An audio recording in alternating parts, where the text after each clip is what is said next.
chance to hear it, so let her tell it. People on the streets say Sabrina speaks. Tune into the show, she will let you know. Tell all your friends and family.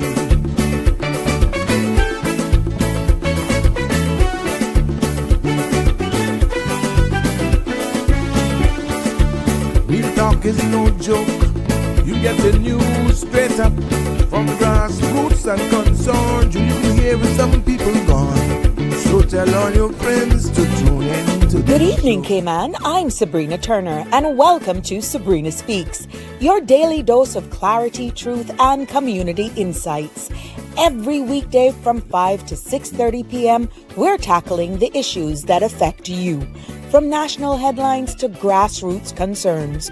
Whether you're in traffic or winding down your day, this is your chance to hear it straight and speak your truth. So buckle up, Cayman. We're not holding back. This is the show. We gotta let you know. Now we got to go.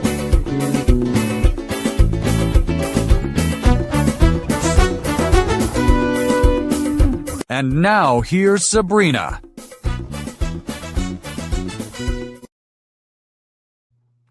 Well.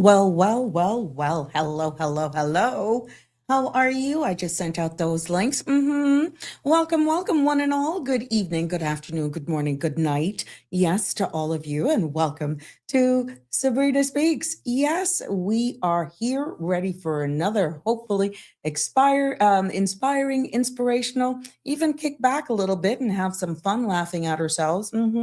That's how we do it here. But welcome to another episode of Sabrina Speaks. Voices of the Islands, Conversations for the World, and the podcast where voices rise, stories unfold. And yes, each day I'm seeing it, inspiration is taking center stage. I am Sabrina, and it's good to be back with you here on this fabulous Thursday, broadcasting live from the beautiful, beautiful Cayman Islands, a place that I know, like so many of you, are honored to call home. And so many are just like envious of us, despite all the bloom and dust. But yeah, we got some good updates from our forecasters there, letting us know what's going to be happening with that. But yeah, I'm happy. I'm proud to call the Cayman Islands my home, just like so many of you. And yes, tonight, we got this episode title, The Cayman That We're Becoming. Yes, because let's be real, Cayman is changing, not just on the surface, but deep down in places where we feel it every day. In our neighborhoods, our cultures, I felt it today, felt it in my pocket today. Yes, our families, and even our sense of identity. And some of these exchanges, in many cases, from experiences and conversations, yes, excite us. Some are even worrying to us, and some confuse us. But despite all of that, it's still glimpse of inspiration there as well. So in this episode, we're going to explore what a life in Cayman really feels like right now. The good, the challenging, the hopeful, the honest, no spin, not at all, just real voices, real stories, because I expect you to join in with your comments as well, and calls, or even your WhatsApp. Real community right here on the Sabrina Speaks platform. So if you're just tuning in, settle in. Yes, if you're listening from work, home, or stuck in traffic, I've got you. This is your space. We love having all of you here with us because this is also our conversation. But before going into all of that, you know how we do it here. The views expressed by callers, guests, and online commenters are their own and not those of Bridge Media Limited, its affiliates, the Sabrina Speaks Show, or the host. Now, this program is for general information only and not a substitute for legal, medical, financial, or professional advice. All participants are, however, reminded to speak responsibly and respectfully. Any content that is defamatory, discriminatory, unlawful, or harmful is strictly prohibited and will not be endorsed or tolerated. Now, by continuing, streaming, listening, however it is you're getting us live today, your participation implies acceptance of this disclaimer. To join in live or even WhatsApp me, the number is 345-936-8255 to join in on the conversation. And like I said, we're more than happy to take your WhatsApp there as well. So continue. I see the new followers and subscribers. Yes, and I mean it every day, every morning. I'm seeing those notices. Make sure you continue to like, follow, and share the page with your friends for two reasons. So you're always notified. And the second one, you never miss an episode of Sabrina Speaks as we continue to expand, build, grow one episode at a time, which is proving every day it's definitely catching your attention. And I am happy that I'm meeting your satisfaction. So yes, I see you all taking your time coming in here on this fabulous Thursday. We got to start with our weather. Little different than all the other ones. Yeah, we do it a little different. We're an island. Why not? And that's all made possible. Compliments of our friends there at the Cayman Islands National Weather Service. Now let's see what's the forecast in for us for tonight and into tomorrow. The forecast is calling for Saharan dust along the periphery of a high-pressure system over the Western Caribbean, supporting hazy skies and low chance of showers tonight, is expected to drift west of the Cayman Islands by tomorrow morning.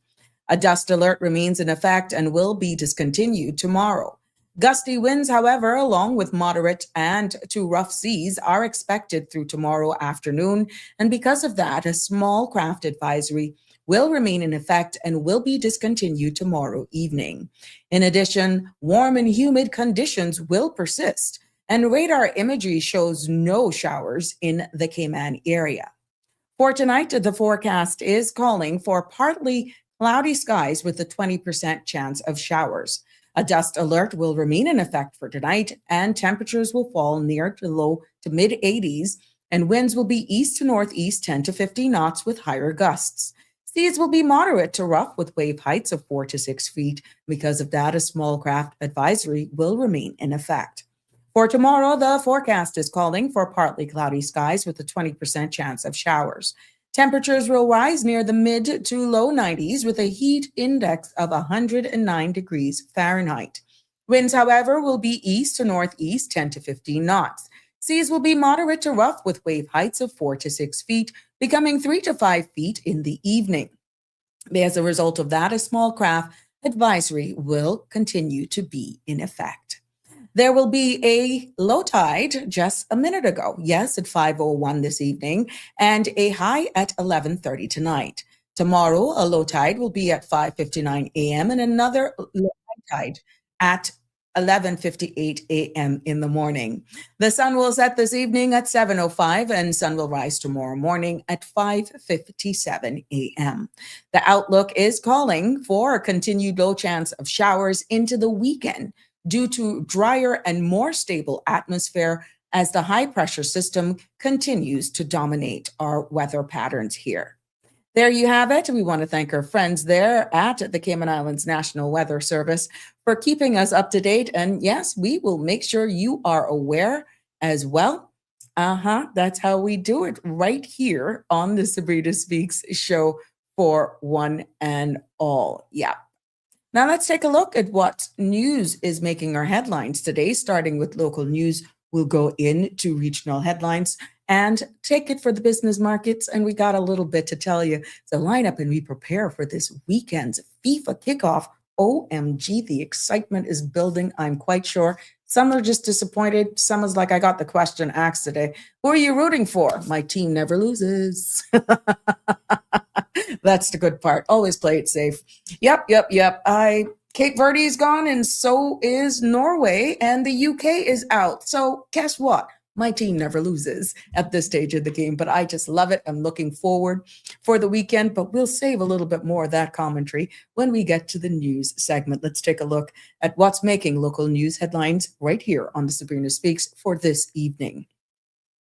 The Cayman Islands government has released a summary of its cabinet meeting that was held on July 8th. At that session, Cabinet approved an amendment for the agriculture land use license policy for the High Rock Agro Park pilot program and granted 2 temporary reentry permits under Section 90 of the Customs and Border Control Act.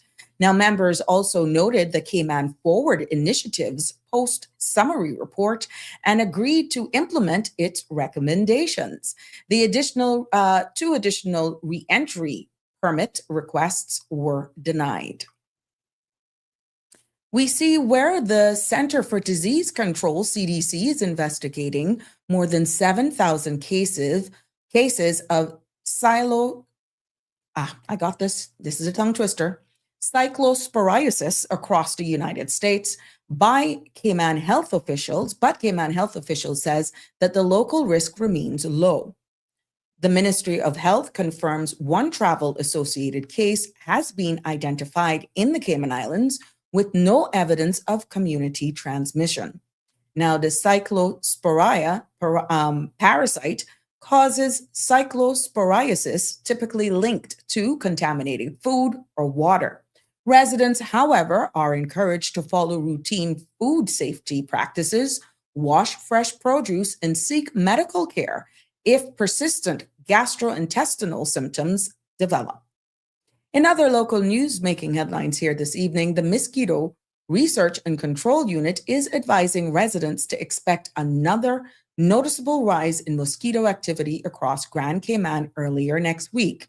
No official says the increase is driven by seasonal tidal flooding and recent rainfall, which have created widespread standing water sites. MRCU teams are already treating numerous breeding areas and plan expanded aerial and ground operations as conditions allow. Now, while black marsh mosquitoes do not pose public health risk to people, biting will be more frequent during this emergence, and pet owners should ensure animals remain protected against heartworm. The Cayman Islands government is reminding the public that the official funeral for national hero, the late Honorable Francine E. Jackson, will take place tomorrow, Friday, July 17th at the Wesleyan Holiness Church in West Bay, beginning at 4 p.m.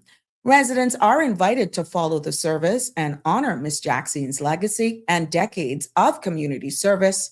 The proceedings will be live streamed on CIG YouTube channel, on CIG TV cable, on Logic channel 23, C3 channel 3, and Flow channel 106. As we wrap up the local segment here, the public is urged to help because we've had an incident last night where a vehicle was broken into on Eden Road in Georgetown sometime between 10 p.m. last night and 8 a.m. this morning. Now, stolen items included a JBL party box speaker and Oakley sunglasses valued at about 700 Cayman dollars. The owner is reviewing security footage, but says they would prefer the items be returned rather than pursue charges. Now, if everything is left at the front door, no police report will be filed. Now, anyone with information or who sees these items being offered for sale is asked to contact Cayman Mall Road or the owner directly. Let's take and turn our focus over to what news is making regional headlines here this evening on Sabrina Speaks, and we're starting with Jamaica.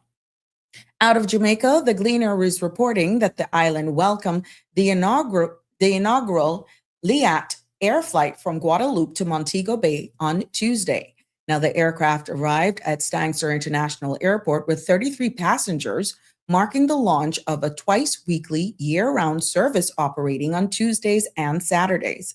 Now, officials says that the new route is a significant step towards strengthening connections between Caribbean islands, their economies, and their people. As we continue to travel regionally, yes, if you think it's bad in the Cayman Islands, then listen to this. The government of Anguilla has announced new maximum gasoline prices effective July 15th this year, as part of its ongoing efforts to ease pressure on consumers. Now, the updated cap sets fuel at $17.84 per gallon at Delta, $17.68 at Sol, and $15.49 at Anguilla Gases. Now, official says that the intervention is meant to cushion global price volatility while keeping fuel costs transparent. Now, these are maximum allowable prices, and retailers may change or charge less when market conditions permit. We still have so much to be thankful here in the Cayman Islands. Let's focus our attention now and hear what's coming out of Spain this evening as we continue our journey in the region. Because Spain has announced that citizens from 9 Caribbean community nations will no longer need a visa to enter the country. According to the Ministry of Foreign Affairs in Madrid, the list includes Antigua and Barbuda, Barbados, the Bahamas, Dominica, Grenada, St. Kitts and Nevis, St. Lucia, Trinidad and Tobago, and St. Vincent and the Grenadines. Notably, Jamaica, Guyana, Suriname, Belize, and Haiti were not included. Official says the move is part of a wider update affecting 60 countries worldwide. As we take a look and head afield right now, a strong earthquake rattled New Zealand's South Island earlier today, shaking communities across the regions and prompting an immediate tsunami alert. Authorities later lifted the warning after assessments showed no threat to coastal areas. Emergency teams, however, are continuing checks for damage and aftershocks, and residents are being urged to stay aware of official updates as monitoring continues. As we take it across the pond and we go over to the United Kingdom, yes, because couples, I'm talking about married couples in England and Wales may soon have far more freedom over where they marry, as the United Kingdom government proposes the biggest overhaul of wedding laws in nearly 2 centuries. Under the plan, couples could legally wed almost anywhere, from beaches and pubs to cruise ships, provided the location is approved by a registered officiant. Now, a new dignity framework would prevent gimmick ceremonies like skydiving or roller coaster weddings, while still allowing lighthearted touches. Now, the reforms aim at making weddings more affordable and modern, with final details that are expected after the consultation closes later in September. Now, for those of you who are excited about all of those things, OMG. Yeah, can you imagine having a skydiving wedding? What a mess that would be in many forms for some of us who are petrified of heights. Let's take a look at what our business markets closing are looking like for today, as we wrap up the news segment and go into what we are waiting for to hear what's happening in sports. Yeah, because I know all of you are just excited to hear what's coming out of that. Global markets closed mixed today as investors weighed fresh economic data and ongoing geopolitical concerns in the Caribbean. The Jamaica Stock Exchange ended the session slightly lower, with modest declines across the main and junior markets. Now, regionally, activity remained steady on the Cayman Island Stock Exchange, though no formal closing summary was issued for today. On Wall Street, U.S. markets were mixed, with tech edging higher, while energy and financials saw mild pullbacks. Yes, because we're going to move it now to FIFA. FIFA 26 moves toward its climax as Spain and Argentina prepares for Sunday's World Cup final at MetLife Stadium. Now, Spain advanced after a 2-0 win over France, while Argentina booked their spot with a dramatic 2-1 comeback over England. Now, the Golden Boot race remains tight with, Cayman and Messi level on 8 goals each. France and England will meet Saturday in Miami for the third place match as global attention shifts to the final showdown. And guess what? I fell in love with Cape Verde, and I'm hearing a lot of persons saying the same thing, because just this morning, look who made a CBS morning show. Cape Verde's goalkeeper, Vozina, who became one of the outbreak stars of this year's World Cup, appeared on CBS Morning Show today, reflecting on his team's return against global football giants. Now, he said showcasing Cape Verde's talent on the world stage is the best thing that can happen. Vozina spoke about playing with passion and how sudden global attention has reshaped his life. And what comes next as a free agent? He simply said, I want to play. How humble. And more out of football news as we prepare for this weekend, because football is taking a page from the Super Bowl this weekend. For the first time ever, the World Cup final will feature a full halftime show, extending Sunday's break in New Jersey to roughly 20 to 25 minutes longer than the 15 minutes allowed under the laws of the game. Now, the expanded interval will accommodate an 11-minute performance headlined by guess who? Guess who? Madonna, Shakira, BTS, and guess who's making his appearance there? Justin Bieber. Now, FIFA says the move is historic, while, on the other hand, critics argue it pushes football further into over commercialization. Well, whether or not you're for it or not, it's coming. And yep, I'm quite sure a lot of you are actually waiting for it, no matter how it pulls into place. I know a lot of you are just busting at the seams for it. And we will all be there, front and center. Good evening, everyone. Welcome. For those of you just jumping onto the live, it is so good having you join us today. And yeah, it is a fabulous day here in the Cayman Islands. And I'm quite sure there are a number of you that have celebrated birthdays today. We want you to wish you happy birthday. For everybody who's celebrating a birthday, we're wishing you happy birthday, sending you lots of love, hugs, and even a few kisses, virtual. Virtual kisses. And for all of those who are just celebrating life or a wedding anniversary, we want to say happy anniversary, and we celebrate life with you as well here today on the Sabrina Speaks show. How we do it here, wishing you many, many more to come as well. I'm just grabbing some images here. And you know, we may celebrate life, we may celebrate anniversaries, we may celebrate milestones and birthdays, but we know that there's some amongst us that are mourning the loss of a loved one. And I just grabbed this one just before coming live. We want to share this and send condolences out and a community announcement as well in the loving memory of Yvonne George Livingston, known as Jigo. His Thanksgiving service will be held on Sunday, the 19th of July at 12:30 p.m. And that's going to be at the Savannah Seventh-day Adventist Church. And the viewing will commence at 12 p.m. with interment to follow at the Prospect Cemetery. So our thoughts and prayers going out to all of those family members who are mourning the loss of a loved one. And this, along with the funeral of our national hero, Miss Francine, which takes place tomorrow. This for Jigo will take place as we see here on Sunday. Our thoughts and prayers go out to all of the families who are mourning the loss of a loved one. And as you navigate this difficult time here.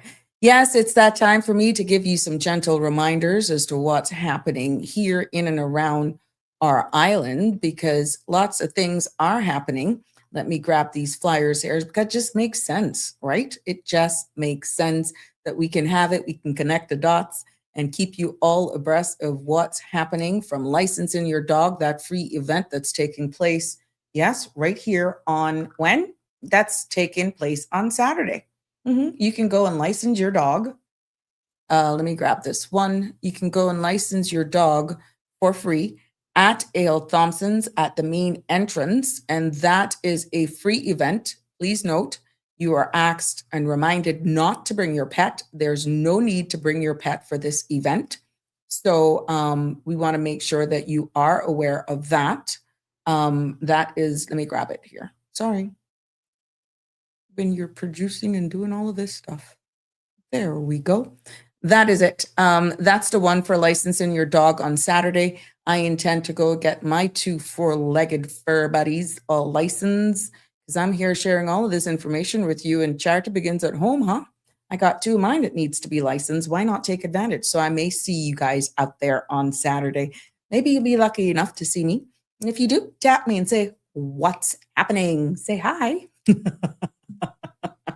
Yes, and I also want to let you know that before you know it, guess what? It's time for that.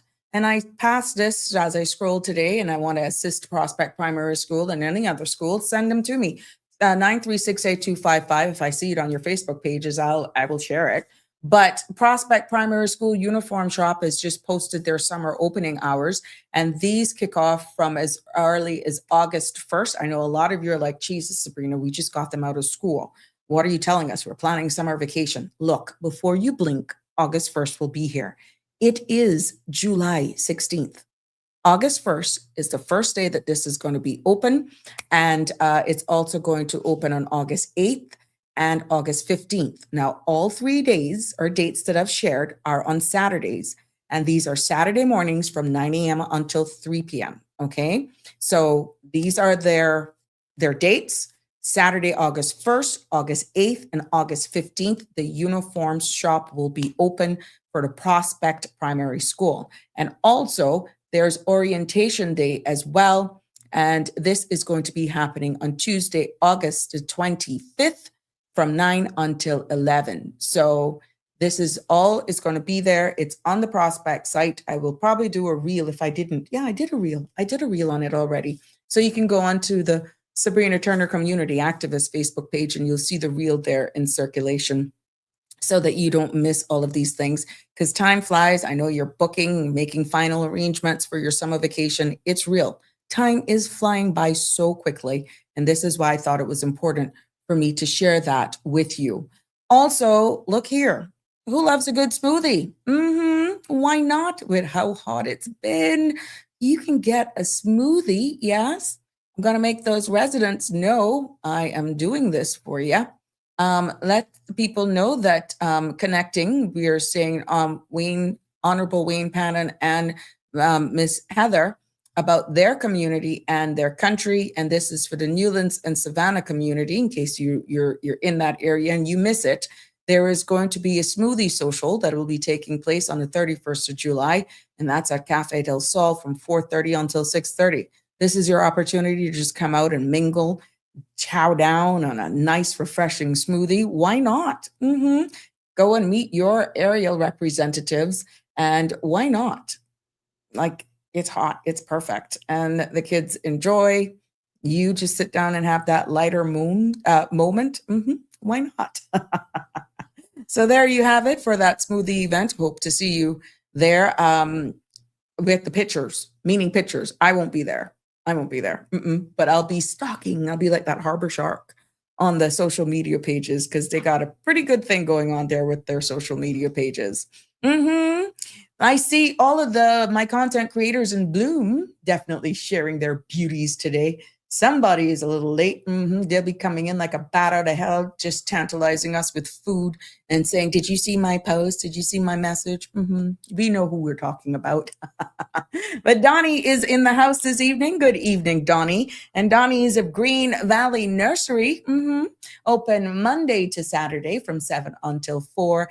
Good evening to you, my love. Always good having you jumping on the live. And Aliano, what, are you in Jerry Springer Beach today, Aliano? Good evening to you. Yeah, are you just home chilling? Tell me what you're doing. I up in your business today. Yeah, because you've been behaving, though, I must say. Andrew is also here with us this evening. Good evening, Andrew.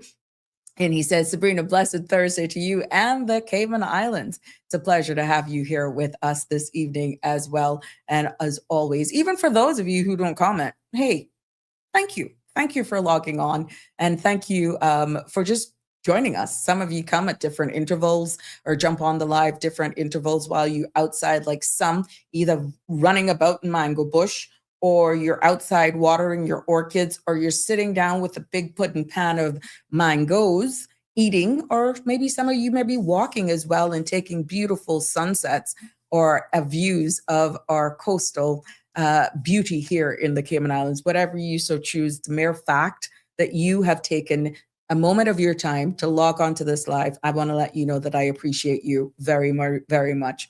And we got those who are in the UK as well, because it is 11:30 over there. Some of us would be sleeping, but you got that crew over there, Miss Lucille, Damien, and so many more. Live Happy, I think, is also in the UK. We want to thank them for staying up with us. We got a message late last night, and I messaged that individual back that they were actually still up watching And I didn't see the message until afterwards because they privately messaged me on Facebook. But I want to let them know that I saw it and I responded back. Oh, yes, I did. Damian Henry is here with us. What is you sending me now, my friend? What you sending me today? I'm going to pop it up in a second. You got to tell me what that is, though, Connie Bonnie. Bunanunas. Damian Henry is here. He's saying good evening all. Now, Damian Henry, for all of you first-time people, he's the man that shares with us words of inspiration, uplifts us with motivational stuff, but the man has been coming up with some lyrics. I could check him for any special occasion because the man got the lyrics. He got it. He got it all figured out. And he is loyal, just like my content creators in Bloom. He's loyal. He is here and he shares that with us and we appreciate it. So let's see what he has in store for us this evening. He says, good evening all. Happiness is a choice and by a product of how we perceive the world. While life presents challenges and uncertainties, our perspective shapes how we experience them. By focusing on growth, gratitude, and the opportunities within each situation, we create space for greater contentment and fulfillment.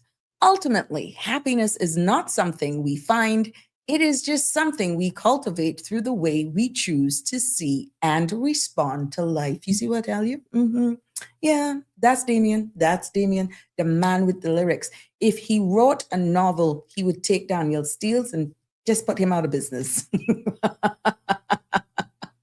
Thank you, Damian, so much. It's always good to have you and look forward to that. Oh, that's what you're doing, you brute. Okay. Connie's getting us all up into her business. She's out there. Mind you, she's busy. You know, I go share with you what she's doing today, she say, in a second. But I want to make sure I don't miss any of these comments as we share these images. And I tell you, my content creators in Bloom are something else. Miss Barbara G, how you doing? Good to have you jumping on. Miss Barbara is saying, great idea, as it has always been described as taking the plunge. Oh, okay. Yes. That's quite right. You were quite right, Miss Barbara. Miss Joy, good evening to you, my love. How are you? Thank you for jumping on and commenting. Damian Charles, got any GPS collars for sale? I don't know if they may have. I don't know. That is for the dogs. I don't know, to be honest. But Animal House, check them if anything. It'll be interesting. Or A.L. Thompson's has a pet section. Maybe while you're there licensing your dog for free, you just scroll on in and see if they have it outside that. Unsolicited PR for Animal House. Just go over across from Tortuga there, North Sound Road, and check them, Damien, to see if they may have them. Connie Bonnie, I don't even know where I put Coco's documents. Well, start digging now, my love. Start digging. Aliano is killing himself laughing because he know exactly you. You think I don't know you? I know you. I know you like a book. Oh my God. Now that we got Connie there, you see what I tell you? Connie shared with us this evening, my content creator in Bloom. She shared with me this beautiful foliage that she has here. This is one, and this is another one. This makes a nice hedging, just as she has it here under the base of this tree. And like if you want to line a nice walkway up, yes, this is beautiful.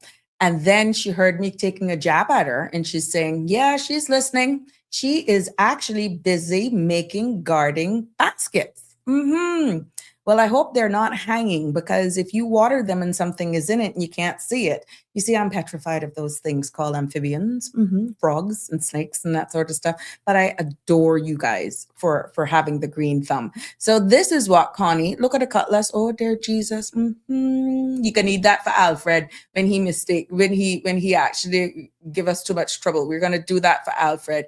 I see you there, Connie. She's just busy out in her garden. But please be careful. It is humid. Make sure you keep yourself hydrated. And thank you for sharing with us exactly how you're entertaining yourself, and just that must be so calming. Thank you, nevertheless. And of course, like I said, Green Valley Nursery, Dawn over there hides is sharing with us these beauties of her desert rose this evening, and definitely in bloom. You know, you may be looking at the flowers, but I look behind and I see how she has her place landscape. I fast. I fast, plan on a fast too. Well, you see, all like how she has those ideas with all of those nice river rocks or white rocks. She can help you design your space. Just visit her at Green Valley Nursery, right there in Lower Valley. You cannot miss it. You cannot miss it on the main road. And you see how calming all of these beautiful flowers are.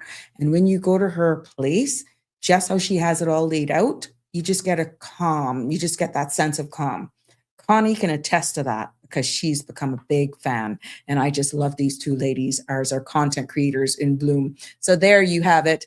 Green Valley Nursery out there in Lower Valley, Monday to Saturday from 7 until 4. She can help you design that special space.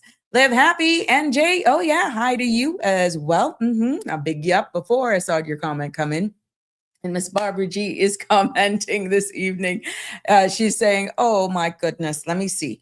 Miss Barbara is saying, I unfortunately lost my little angel last week. She was almost 14 years old and her organs were shutting down. Believe me, it was like losing a child, missing as hell. And what Miss Barbara is referring to is her her four-legged pet. And I know that loss oh too well, Miss Barbara. Trust me. So I know, and you are quite right. It comes in like losing a child. But when you have to make those decisions because you're seeing they're ailing, they won't rebound, that to me is even more heart-wrenching. Toby just died in his sleep. Thank God I didn't have to make that decision. But yeah, trust me, I know exactly. So just he's in pet heaven. Yeah. So I know exactly. Oh, it was a Pomeranian puppy. Oh my goodness. And boy, they have an attitude. Don't they not? Yeah, they have like a little personality. So I know the loss. We had to put one. Yeah, there was one, Toby. He went in his sleep. You had to put one down because of issues with their eyes. And it was just too excruciating with his eyes to watch him go through all of that. So for all of my pet lovers out there, I know that oh too well. And Eric, he was never one about inside dogs. And now that's an episode all in itself. That requires a Free Flow Friday. But Miss Barbara, I know exactly what you're going through. And let me tell you something, virtual hug. But at least he or she is no longer suffering. Wake Up is with us. But it too on it, quite a few on it, Wake Up, the Cayman Islands. I think you mean me in the UK. It's a couple of you guys, it's true. But you're quite right. Even you getting to figure me out. Yes, Wake Up. Wake Up stays up as well with Damien as well. Thank you for clarifying that. OMG, these YouTube names, oh gosh. Connie say, always in my garden. Yep, and you just got us up in your business. Wake Up says, taking in what ocean view? We can't walk to see the ocean anymore. Oh, let me tell you, it's rough. It is rough. And that's why, some of these, I see where Taco Bell suppliers let us now I changed CDs. This is on thing. I'm seeing where they're trying to deal with this CDC thing. And this is the second time I've seen a news channel that's linking it to Taco Bell in their produce. And they're kind of narrowing it down now. Forbes just posted something in regards to that, but that's the second major news source that is linking it to one particular chain. And here we go again, Taco Bell suppliers lettuce identified as possible outbreak source. So this is something that continues to develop even as we're live here, with that prompting us to do something locally as well and confirming that we, Cayman, had one confirmed case, even though the risk here remains low. So every now and again, something will catch my eye and I'll share it with you because that's how it is in this world. We keep you up to date here with everything that is happening with us. Thank you as well, Connie, for letting me know you're listening. And it's good to be back with you. I know some people are tuning into the show at different intervals, but just in case you're just joining us, welcome, one and all. 345-936-8255 is the number to call. You can WhatsApp, you can participate live in the discussion today. We do it a little more lighthearted here. Some days it's hard hitting. We just deliver, we just go. And there are other days that we just free flow into it. like tomorrow. We look forward to that as we enter into the weekend ahead. And I'm always excited for the weekend. Who doesn't? Who doesn't? Despite it being a special one, having friends, family over to take in the match, whatever it is you decide to do. I'm quite sure people are looking forward to the weekend. But yes, what we're going to be just discussing, and I welcome your participation as always. We call this episode today, the Cayman We're Becoming, because we have noticed that Cayman is changing, not just physically, but emotionally as well. Socially, culturally, we're seeing it. We're seeing our neighborhoods, our workplaces, even our families. Yes. And we're struggling, we're fighting to maintain and keep our identity.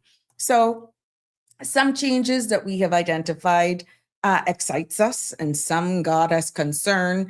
And we're like, no, this is moving too fast. So if you're tuning in late, welcome. Nevertheless, as I look here at some stuff coming in, my apologies. Yes, I just got you, and I'm hoping you got me, so you continue to comment and we can participate here together, continuing to learn one episode at a time. Now, I will invite your participation as always, because me doing certain things here and I'm asking the general question, I want to see sometimes when we look at what's happening, whether or not your opinions align with what I'm seeing and commenting on based on the subjects and the discussions that we actually open here. And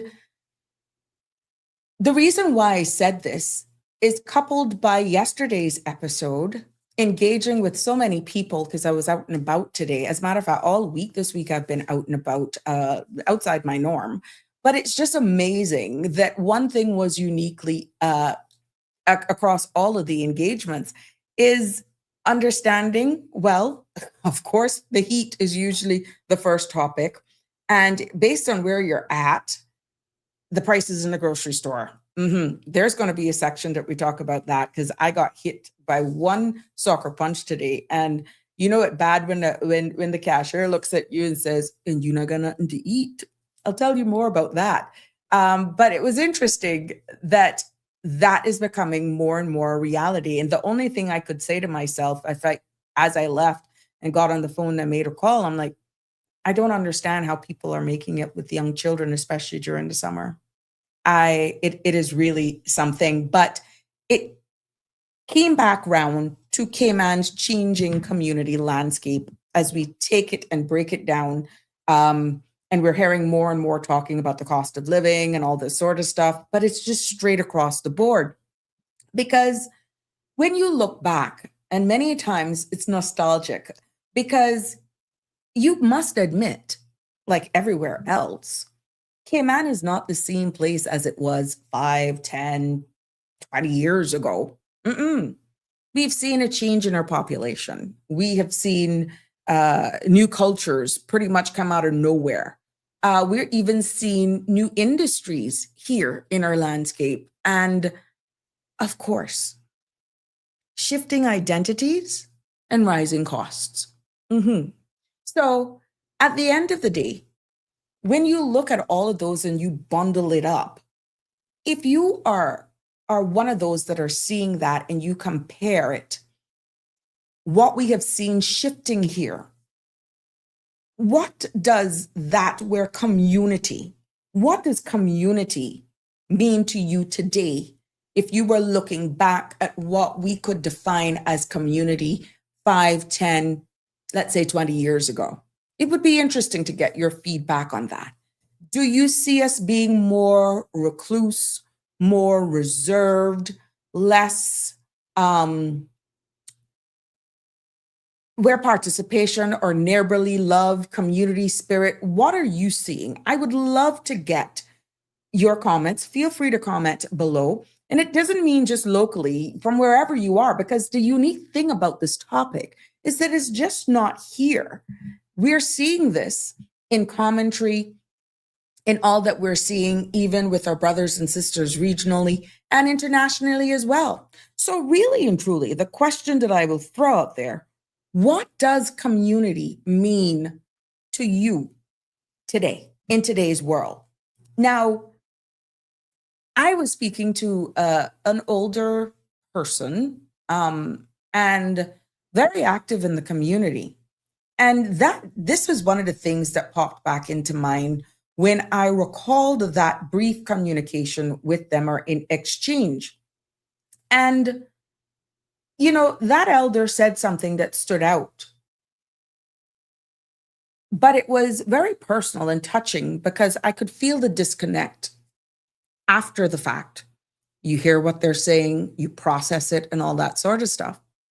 And in other words, what they were saying is that they see a community is when people who show up when you need help, and this is from a senior person who, you know, whether or not they were born here or not, and they're just happy to show up. And then I spoke to even some younger persons, of course, during the football, and their connectivity is more through group chats while playing a game, with their coworkers, a fun evening, a happy hour gathering, a boat cruise or something. And then it was very few that I spoke about their close network that is dwindling when it comes to the church. What was at the bottom of all of the conversations is when it came to neighbors. They're like, where we live, and this goes for the seniors and for the young adults, my community, what I got from both of them, are combined with renters. So it's not like it was the 5, 10, 20 years ago where it was the Bodens, it was the Millers, it was the, those traditional Macfields are there for years and they don't move. They're like, what's the sense of getting to know your neighbor nowadays when the properties around me are by renters and they're transient, they change. They don't know us and it's less connected. Even though some are very friendly, the change in colors and the tenants themselves are not the same when it was what life was like, let's say 20 years ago. Many are saying they don't know their neighbor. And it's not that they wouldn't be able to identify them, what type of car they drive, but they don't know their neighbor. And it's because it's not what we are accustomed to knowing. So this is why I throw the question out there. What does community mean to you today? Is it because we have gone so digital? Everything is cooked up on WhatsApp. We don't even have to necessarily come out unless there's a unfortunate gathering like a funeral, an emergency, a public gathering, and not even when you look at even national events. Yes, that's a greater chance for you to be seeing your neighbors and getting community building together. But really, things and times have changed and they continue to change. What is that? What is that? At the end of the day, it is beautiful when you have your seniors saying that they understand and they see a community where whether or not the person or the individuals are from here or not, if they're in need of help, that they show up. And that in itself is something that they notice is changing. But that's a beautiful point that was actually brought out because it just shows connection over nationality, over where the individual comes from. It's more embracing. It's more something that you could palate. Now, in the reality of things, when you look at the long hours that we work and just trying to fill in life, some of us has 3 communities, not just where you physically live. You got a community that's called work. You got a community that's called home. And you got that WhatsApp group community that sends messages at 2 a.m. in the morning. Now, that's a total different community altogether. So we've pretty much designed our life into 3 different groups. And this is why I know a lot of you may have caught off guard thinking I was speaking about just where you live. There are multiple communities. How have you seen that landscape change?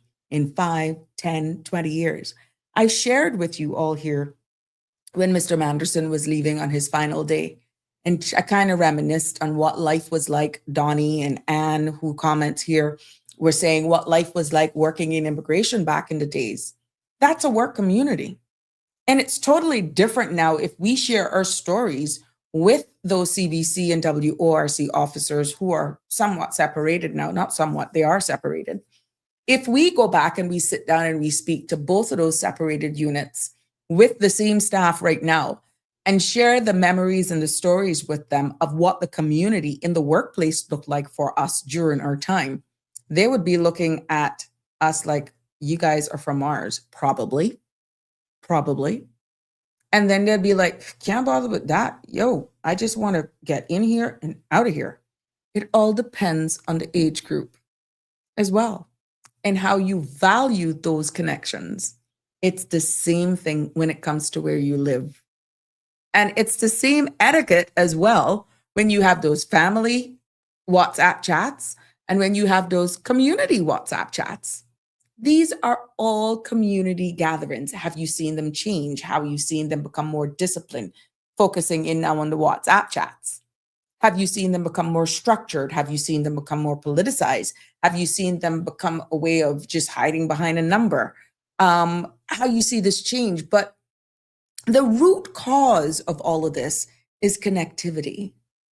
And we've seen the pros and cons, especially, of remaining connected, even when it comes to WhatsApp during a storm, a hurricane, getting messaging out as we change with times. Before Cayman of old, before all of this technology, we depended on one radio station.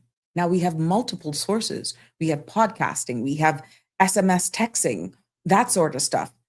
But there are some communities who, I swear, they invented the speed of disseminating of information, and they did not have technology that we have today, but everybody in that community know.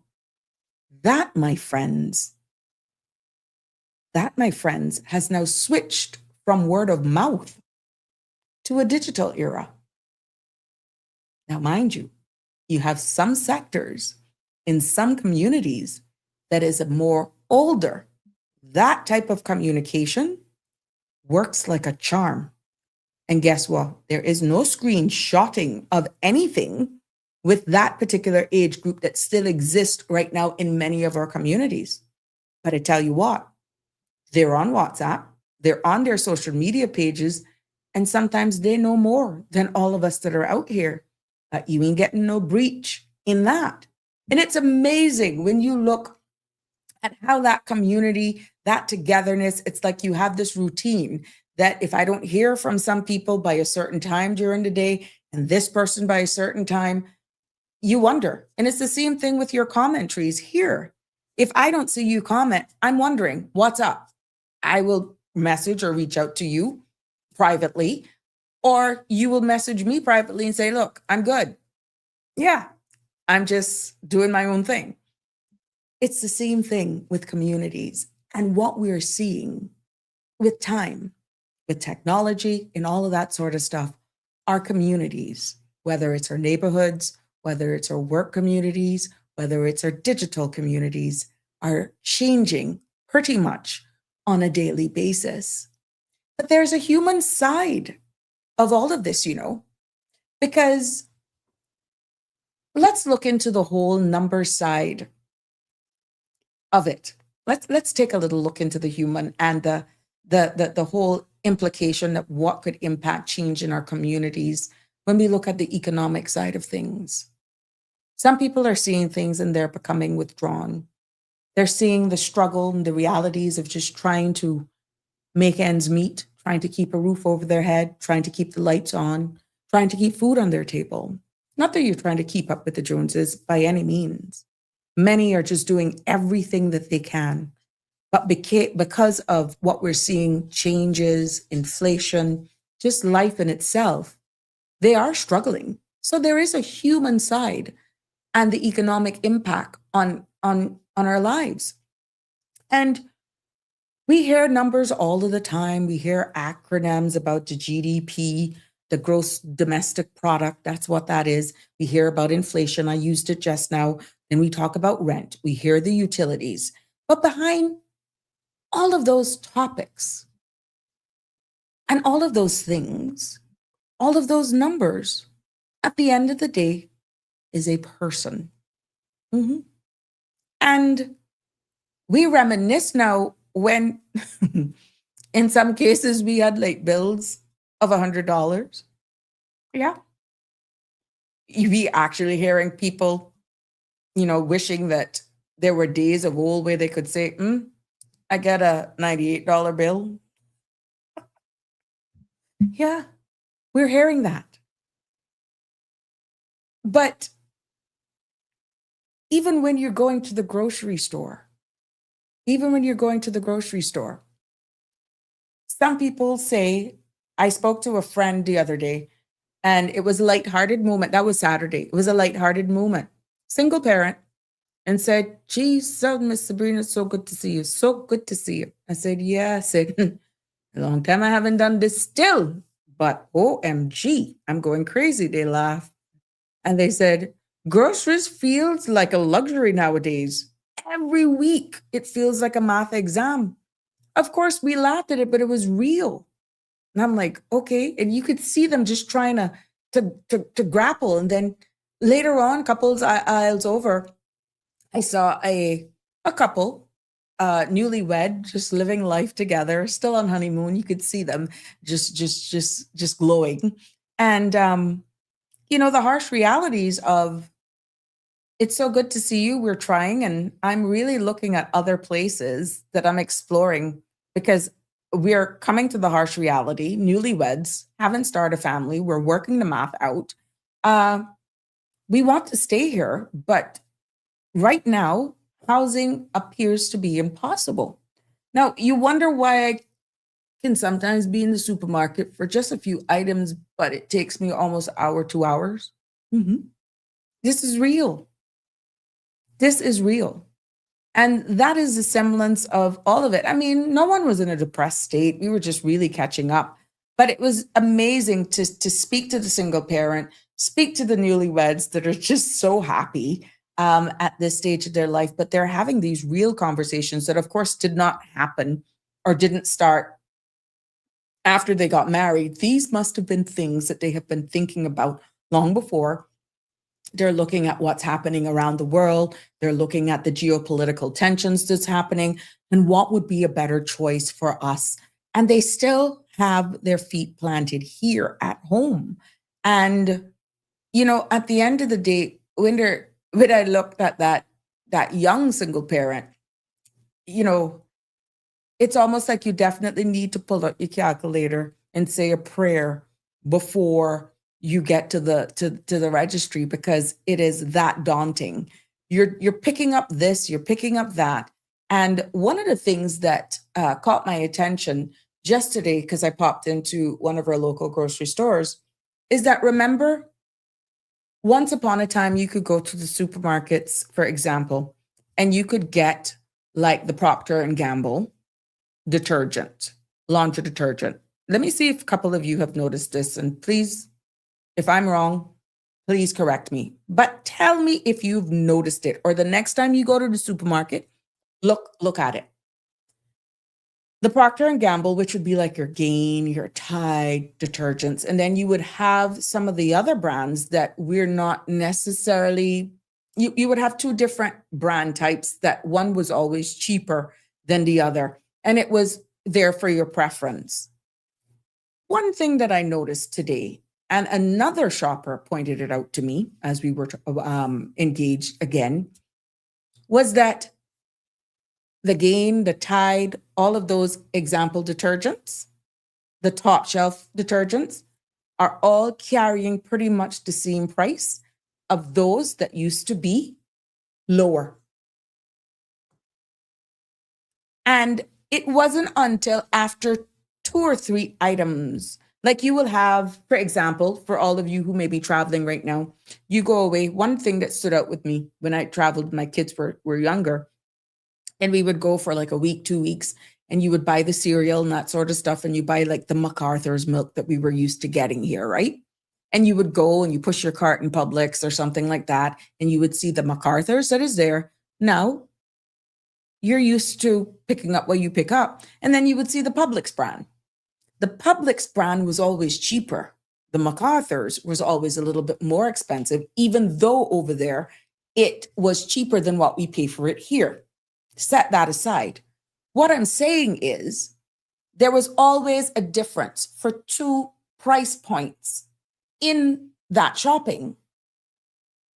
The example that I'm giving you with the laundry detergent that I witnessed today is that, yeah, the Publix brand, for example, is the same price as the MacArthur's.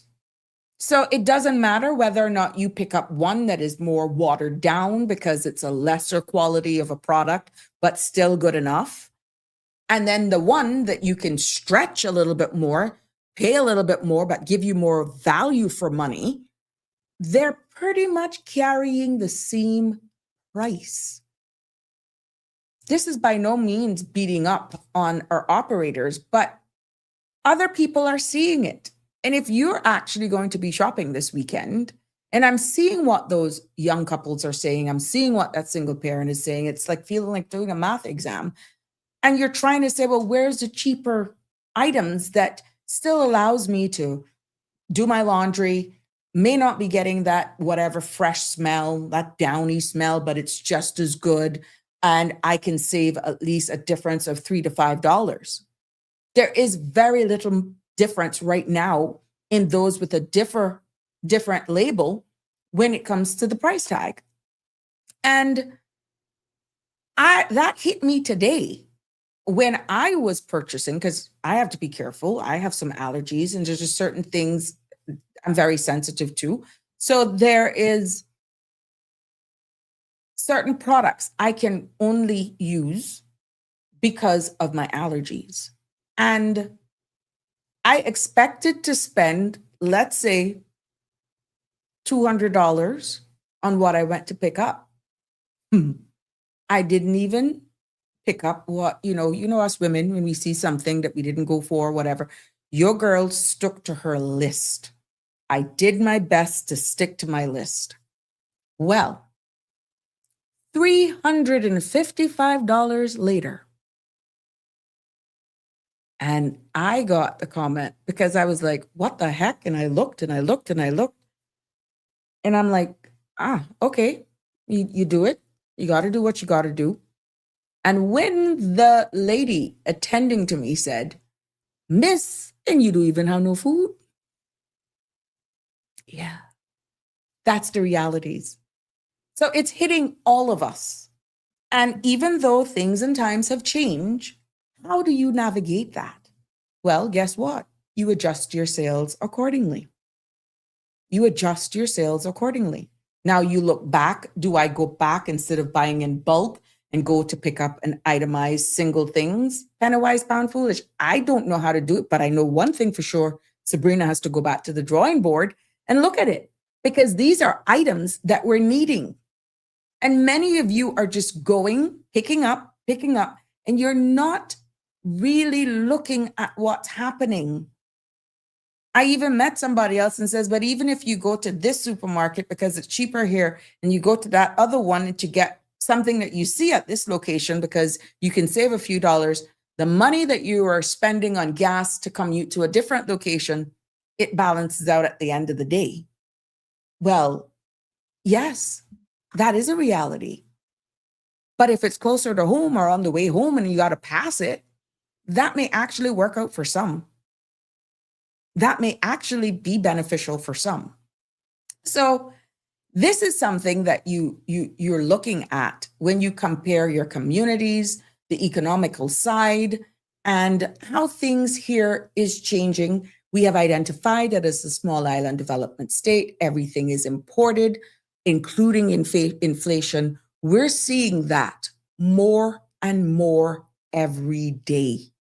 And at the end of the day, the only thing that came to my mind of me going to the supermarket with coming up with two things, I looked at it and to help my price, at the receipt, I thought it was somebody's phone number, but that's the bill that I had to pay.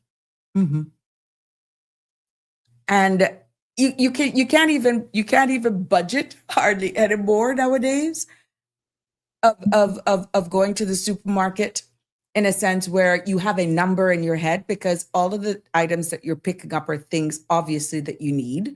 And every day it's like the prices are changing. But this is something that we are looking into every day. People are paying attention, but people can't understand it.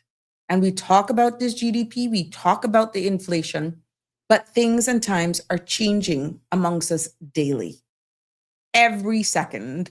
And business owners, business owners are having to do whatever it is. You see those prices that are happening with propane, with gas in our other countries, our brothers and sisters.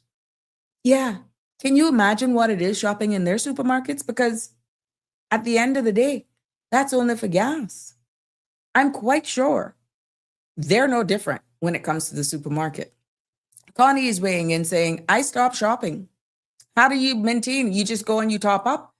More and more, it's looking like that. But for those who have younger children that has to do this pretty much on a weekly basis, my heart goes out to you all. And it is almost like you want to sit down and you want to show it is the right thing to do, to show your children the realities of this, even if they can't conceptualize or even understand what you're talking about. Wastage, mixing cereal 3-4 times a day and not finishing it, throwing away or putting it down. Or there's just certain things that I think we have to do in order to navigate how we're going to survive this. Because let me tell you something, it is rough. It is rough. But that's the economical side of things. And we're hoping that as we continue to see what's happening geopolitically, understanding both sides as the consumer, as the business operator, looking at what's happening around the world, you either do without, cut back. But even when you try to cut back or even go to a cheaper brand, it's the same price. How do you get around that? It's just blowing my mind. And that is where I think we're having a bigger problem, because you don't want the assumption to come now that you're buying, example, the Procter and Gamble brand, which is the higher end brand, and then you buy the lower end brand and you're getting it for far less. But because it's supply and demand in small island states, that you're jacking it up for the same price as the Procter and Gamble. Do you know what kind of profit you're making on the cheaper brand? But it's not being felt at the till. It's not being felt. You do the math. Something is just not adding up. And it is beginning to frustrate a lot of people, because they're trying, they're doing it. And I saw it today for myself, where I compared the lower end, a weaker brand, to my top end brand. And I had to look to see if the labels were labeled correctly. And the right name, the SKU number, were all aligning with the lower end brand. And then the SKU number and the label for the uppity up brand was correct. And I'm like, it's the same bloody price. And I know one particular product must be way cheaper than the higher end brand. So why am I not seeing that? I don't know. I'm not in the business, but it's not making sense. It's not making sense. And other people are seeing it. And that in itself is causing its own problem. But if you think that's all, our culture now, because even that I identified today. And it's not that I'm nitpicking, but it aligns quite well with the discussion that we're sharing and we're having here today. And exactly, the Cayman we're becoming. Is this a norm? Is this what we're going to have to get used to? You tell me. I'd like your feedback. Connie is saying, my husband cooks, so he goes shopping. I do the farmer's market part and the cleaning supplies. Well, Connie, that was why I went for today. Cleaning supplies and paper towels. And I tell you, the lady said, Miss Sabrina, you never got nothing to eat. Yeah, that was just cleaning supplies. Barbara G said, find a friend or two and share buying wholesale by the case. Even meats can be shared if you buy a scale. It's true. And I'm seeing more people. But guess what? I know a few friends who are actually doing this, Miss Barbara, and they are actually going away and doing pallets. They're bringing in their own pallets and they share the cost. They share the cost. I know quite a few who are doing that. And you may say, well, Christ, the freight and the duty, not when you do exactly as you've described. It's not that much.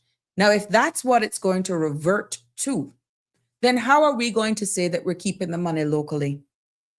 I have just pointed out something that I know, for example, a particular brand is far cheaper than another brand. By far. Why are we paying the same price? Now, I could probably go for a trip. Yes, may need it, the vacation anyhow, but I have the money set aside. And it is still far cheaper to come together with 2-3 friends. Not everybody has to travel. Everybody go one big shopping list and you consolidate that and you bring that and you're good for what? 6 months, 8 months. Good for 6 to 8 months. Do you know what that's doing to our local market? There's no need for you to then spend local. Something has to be looked at. And I didn't expect to spend this length of time on this particular topic. But at the end of the day, it's real. It is real. And I know you have to survive. Even when you look then at the individual grocery stores instead of going to the big block stores, and saying, okay, let me pick up one, let's say a bottle of ketchup or one bottle of sweet chili sauce, for example. The smaller bottle of the sweet chili sauce was almost $7. And in the big block stores where you used to get them wrapped double, you get the bigger one for $5. Now I'm like, okay, why am I paying less for the bigger bottle, even though it's individual? And the smaller bottle in the retail, not the block store, is almost $3 more. It's not making sense. But the person who's just able to buy that per week, not pretty much writing it off that it's no sense of them going buying in bulk, they would not realize that they could get a bottle and maybe a half of the same product for almost $2.50, $2.30 less in the big block stores. And that was only one particular item because I remembered going in and just wanting to pick up one item. And I'm saying, okay, let me pick this up. And when I looked at the size of the bottle, I'm like, $7. So of course, today I went to the bulk and looked for the same sweet chili sauce. Even though it wasn't double packed, it was still far cheaper buying it single for $5 and change, something like that, versus paying $7 and change for a smaller bottle in the retail store. And this is somebody, I like Siobhan now, I am getting to the point where I have to look at it because, again, make it make sense.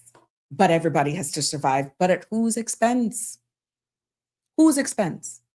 Annie is weighing in. Good to have you here with us this evening, Anne. Yes.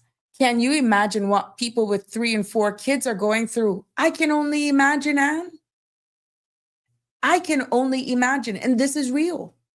Connie is weighing in and says, I always have paper towels and tissues. I just replace one as it is used. That's what we try to do here as well. Like if I know I bust, the big thing, Bangs Mark or whatever the brand is, or the quicker picker upper, that one, whatever it is.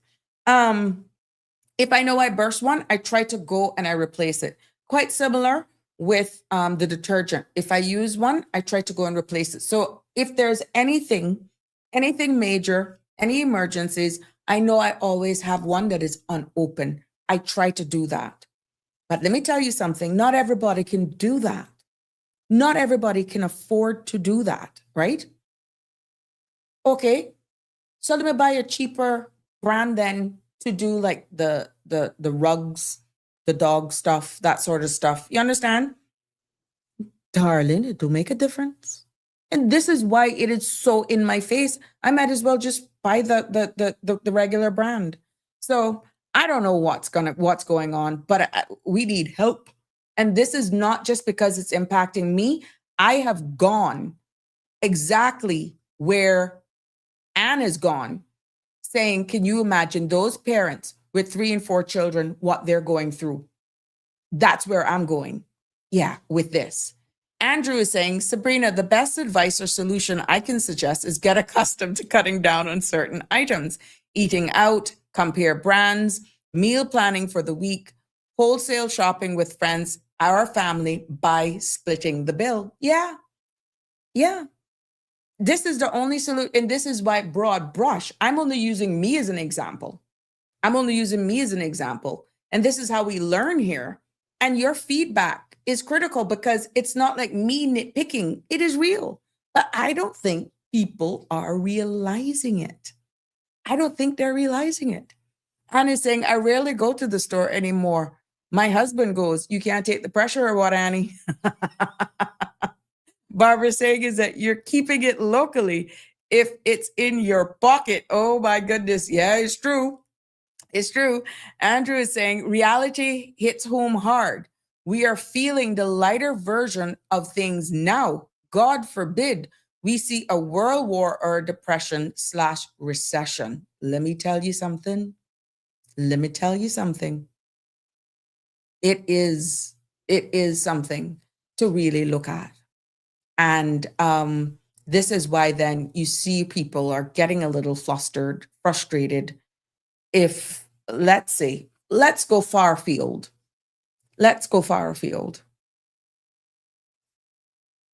We've set a certain standard of living now.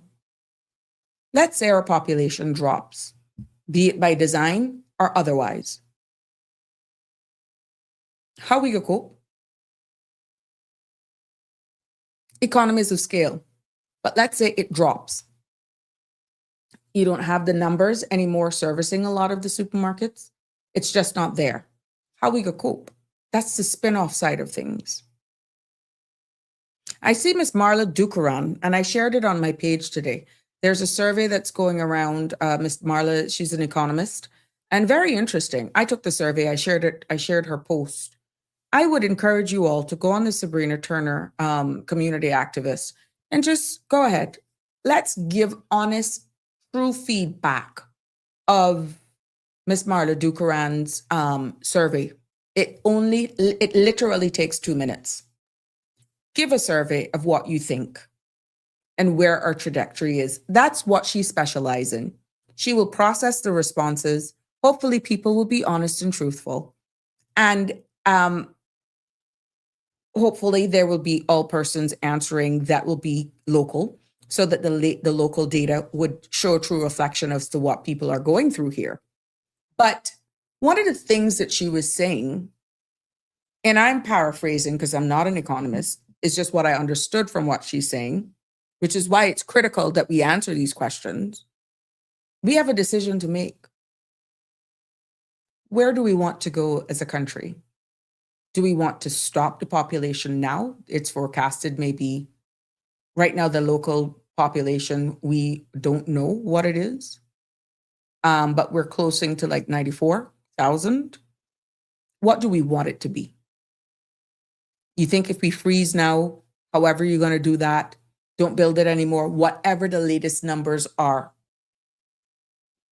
do you think that that would be better or worse? Understanding you have economists doing the forecasting, you have plans on the way in planning, development, whether it's for the locals or not, or mixed. How do you think that would impact the forecasting looking for the future? How do you think any expansion, let's say within the same supermarket chains that we're talking about, that they may see being forecasted for the future, if nationally you all or us as one unified voice say, stop and stop now. Get rid of those who are just wandering around on work permits that are valid but have no work to do. And it's causing its own imbalance in the cost of labor, the quality of work. And people are just here living way below how they would live in their own country. And it's just bringing down our standards and quality of life. If we were to do that knee-jerking move, do you think the results would be cheaper living here to maintain the standards that we're accustomed to? Or would it even go up more because the demand is not there? Remember, anyone in big businesses, just like our utilities, just like our big supermarkets, just like all sector of business, they forecast, they look at trends, they look at, yes, the economics and statistics data. They are actually waiting right now to possibly see what our population is like, because you got to beef it up and look for size, scale, how are we going to cater? Because again, we're a service-based economy. But if we say, look, stop, halt on all work permits, remember, data shows 97% of all applications right now being posted on WORC's website is coming from the private sector. If we say stop right now, what's going to happen? All of those persons are shopping in our supermarkets. I saw a lady the other day on Saturday. She was looking at the lady checking out, I think it was apples. Yeah, some apples. She had the apples individually. She did not pick up a bag, but there was about 5. And she deliberately held them on the side. Caucasian for the record. I don't know what her immigration status is, but I have to give you context to make it make sense. And when the lady started, of course, to check these apples out, there were apples individually, she made the decision. She says, no, this is too expensive. Take out 2. I'll just go with 2. Yeah. Now, let's say it gets to the point where it's just too expensive. That's just one. Where are we going? Where are we going to go? That's the bigger question. Where are we going to go? We still have to be here. So we're saying to all of these businesses then possibly to scale back on your forecasting, because right now the talk is we're just growing too far. We're going too fast. We're not, it's just not working out. We have too much. We cannot keep up with the infrastructure. We're looking at the strain on our infrastructure, our medical care facilities, the cost, and all of this sort of stuff. People are deciding to leave. There is a shortage, and even people getting to do odds and ends jobs around your house because the labor is just being sucked out. All of these things will impact the prices that we're seeing in the supermarkets. And with that, it's the scale of balancing the preservation of our Caymanian heritage and culture. I keep saying it here. We're at a crossroads right now in the Cayman Islands. We are. And we have to decide what we want, where we're going to go, but we got to make a decision. It can't be knee-jerking. We have to do that with dignity and welcome all sides to the table and just be respectful of each other's feedback. Yeah, we have to get to that point where we look and call it for what it is.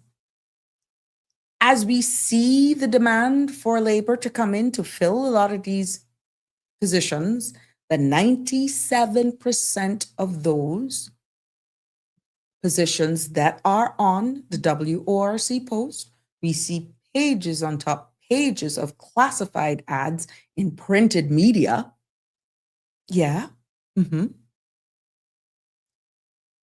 Everyone that is approved is impacting our Caymanian culture. From the food, to the habits, to the manners, to the values, even to the way we treat each other is going to be and is, in many cases, being impacted right now. And we have a job to do, because I'm quite sure the Ministry of Culture, Youth, Sports, Culture, and Heritage, they're trying their best. Mhm. One older person says, and I saw them as well yesterday, as a matter of fact. I was speaking to a senior person, and they says, you know what we're losing? Our Caymanian manners. And they're like, yeah, no manners. I don't understand it. You come to these places, these events, and you see the younger person. I'm all for making sure that our young people are trained and making sure that you pass the baton on. But they don't have no manners. They don't understand protocol. They don't understand the very basic fabric of Cayman kindness, like saying good morning, excuse me. Certain things should come in so easy. Yeah. And that is what has been known for us, or of Caymanian people. Cayman kindness is something we can't lose. And some of you will say, well, try hush, because that has been our own demise. We're too blooming nice. Oh, try hush. You're just trying to make content.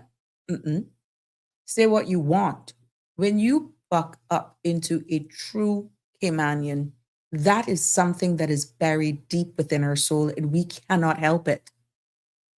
Even when we're preserving our food, you see in the competition now with even cassava cake, how those classes and courses have been sold out to make sure that we're doing everything when it comes to our heavy cakes and our desserts, that we make it uniquely Cayman, because I tell you what, eventually it will be replaced. And we don't want anybody rewriting our culture, our heritage, our food, that sort of stuff. Because Caymanian food tells our story. You don't want a turtle meat to be watered down. You don't want our cassava cake to look like cornmeal in color, or a custard, because that's not our heavy cake stretcher. Yes, these are all things that is worth fighting for, that is worth preserving. And it is the Cayman that we're becoming, but we can't just all fold our hands and see it go by the wayside. No. We can't do that. Cindy Lee Reynolds, good evening to you. It's so good to have you commenting on the platform. And Annie is responding. Aliano is saying, my lady, it doesn't cost $1 million to file paperwork. Now do it call for someone to have call for someone to have 5 degrees to sit in a chair of government isn't a company. So let's reevaluate before it's too late to correct. I get what you're saying. And this is why, Aliano, it is so important for us to have these conversations, as uncomfortable as some of the commentary may sound. And this is why I remain unbiased. And I just bring it up to bring your attention to the realities. And the more people of civil society becomes checked in of the realities of what's happening, pay more attention that you're paying the same price for the expensive brand, and you look at little things like that. These are some of the realities that you speak to your elected leaders. Who is really looking at the consumer? And this is not trying to be dictatorship to tell them what to sell their stuff at.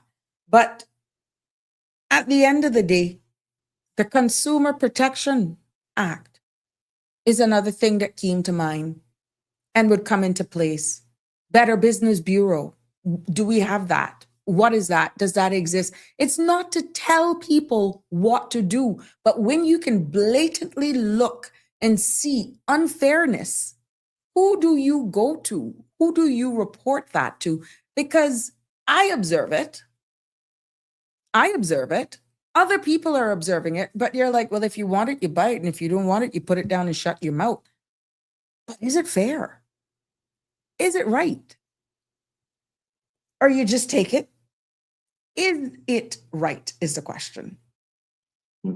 Good evening, caller. I hope my listeners can hear you. You're live. Good evening, Mr. Sabrina and Cayman. I trust you're well and Cayman is doing well today. I'm Um, thankful. yes, so am I. The topic of who we are and what we are becoming. I think that says it all. I don't think I need to say anything more, but I will say this. What we are becoming is a place that doesn't feel like home any longer. And I keep saying this as we walk about Cayman and as we look about and we see the changes that are taking place daily. Construction is at a pace that I don't know. I keep asking, who are we building for?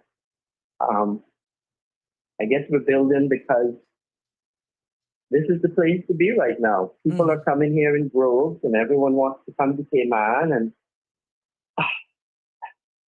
as the Arab countries are the meccas of the Middle East, I think the Cayman Islands is the mecca of the Caribbean. But I don't think we as Caymanians speak up loud enough sometimes. I think we allow too much to carry on for far too long, to where it festers, to where we get to a point where we're not breaking, we are over breaking. This island here is on a strain. We don't have the infrastructure, and to try to catch up, it's going to take some time. But we keep kicking cans down the road, and the cans that we keep kicking down the road is that we cannot continue to grow Cayman in the current state and form that it is. That the trajectory that certain people want the Cayman Islands to go on. And I keep saying this, at the end of the table, they are the Caymanians, and at the end of the table, there are others that come here. And if Caymanians can't make it in their own country, we have nowhere to go. If I could be real here this evening because I'm a real person. I look around and I see things happening in the neighborhood I live in, and I do not like it. I never imagined I would see where I would walk out of where I am and turn 2 doors down and there's a mega apartment complex. On the other side, there's a mega apartment complex on the beach side. Down the road, there's a mega 3-story, 4-story condo buildings on the seaside. And you walk down the whole coast of Northwest Point Road, and the changes, Miss Sabrina, are shocking. If you do not go on the water, if you do not go to walk on the iron shore, if you're not a fisherman that goes out on a boat, you won't see what the iron shore or the coastline looks of this island. West Bay is a changed place on the ocean side and inland as we call it. We cannot sustain the level that we are at for far too much longer. I'm sorry. We are bursting at the seams. And if people don't have the reality check that needs to hit all of us here today, the reality check is we already know we're outnumbered. But the reality check is, like one of your viewers said there, the type of message, what happens if a world war breaks out? Or a recession. What happens if a recession happens? And I keep pushing this can up the road and not down the road. If a world financial crisis was to take place and the world financial markets, all their stock markets throughout the big G7 countries, they all crash, and in the G20, all stock markets crash around the world. Where in the heck do you think we're going to be? Everything is tied to the almighty US dollar. You don't think it's going to affect us here? I keep saying this to Caymanians. We have been told, and we keep getting be told, and I keep saying this, we are one disaster, whether it is man-made or whether it is environmentally caused. we are one disaster away from bankruptcy. And the UK has its own set of issues like the rest of the world has. So who you think will come bail Cayman out? Cayman is going to have to be on a good standing if we ever have to go and beg money from the World Bank or the likes of the International Monetary Fund. Yes, the UK might be there to back us up as a backup plan in case the country defaults. But we import everything here. You know the mess we would be in if we go into a world financial crisis and people start pulling their money out of here? What's going to run this country? It's a scary idea to think that it could take one little simple storm to hit these islands to cause us to go back to reality check.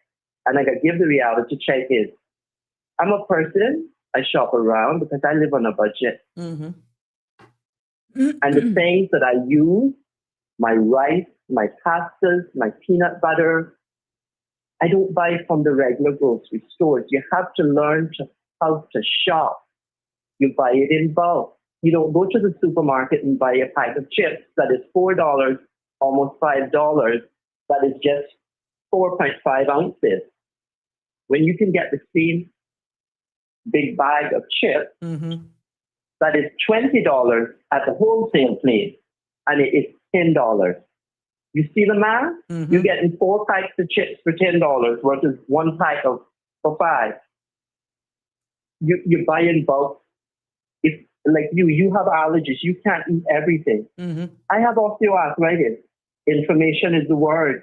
I don't eat the normal foods people eat. I eat it, but I'm sorry, it has to be organic because I have no choice. It's either that or I live with the inflammation that creates havoc in my body all day, and my life is not functionable possible. But we have to conserve, and as Caymanians, we have gotten behind this proverbial thing that everything new that comes out, we have to have. Every new smartphone that comes out, we have to have. Save your smartphone for four years. Save it for the 6 years. Most of the companies are doing updates, security updates for 7 years. Their interface update when Google rolls it out. Samsung is doing it for 7 years. You know, keep your phone. It's an expense. If it's working, buy a decent case. Let it go to the term that it's supposed to go to. No, it's funny that you use the term 6 years, because I think my phone that I have been using is 6 years old, and there's one that's 9. Yeah, mine's coming up on 4, and it's not one of those that has the 7 years. So I'm due for a new one. But and I don't cut my year. finger on it either, because when I changed the case the other day, and when I went into the store, the young man said, "But miss, this phone look new." I said, "Yeah." And I said, "Don't even think about it." No, I said, "She good. I've learned all of how to use her." And he's like, he just cracked up. He was just laughing at me. So I said, "What are you trying to tell me? I'm a dinosaur?" No, miss, but you know how much updates we have done. I said, "I don't need it. She working. Just give me the case."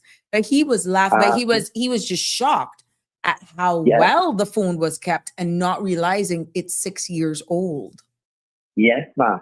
You know, my computer lasted 7 years because we need to learn to take care of what we have. I saw one of your viewers there holler and say her husband does the shopping. Yeah. She don't do it anymore, and it's tissue, toilet. I mean, yeah, the cleaning supplies and tissue and the cleaning supplies. Tissue is a waste of.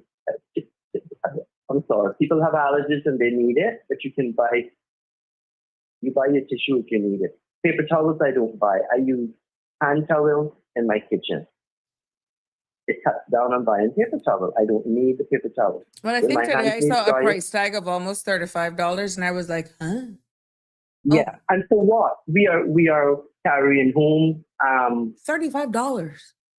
Yeah, we are carrying home pulp from trees to make paper. We have to use toilet paper. So yeah, I bought a thing of 45 rolls of Scotch toilet paper about 2 weeks ago from Price Right Westgate. it was $40. But let's do the math here. And you want to hear the math?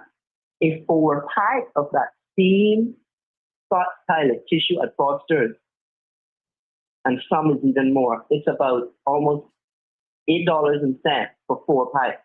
You see? Okay, for a 4-pack, you get 45 rolls, price right, for $40. You see? This is how you do the math and see what it costing you. Hey man, wake up. You take the $40, you divide it by your 45. You got 0.88888 cents for a roll. Let's zoom by. So we're not kicking the can down the road, we're kicking it up the road to educate you today. That 4-pack of same Scott tissue that you just buy out of Foster's or Kirk's or Hurley's, Foster's is almost $8. Just zoom down that road, do that math, divide it by 4. That's $2 a roll. When you can go and buy 45 for 88 cents a roll for $40. That's the savings there on all of that. So it's $1 and what? 25 cents or $1.18 savings on every roll that you have now bought. But we seem to think that just because the supermarket has it, we must get it. Just because something new comes out, we have to get it. If it's working and it's not broken, don't fix it. Or it might be broken a little, but it works. Yeah. Don't touch it.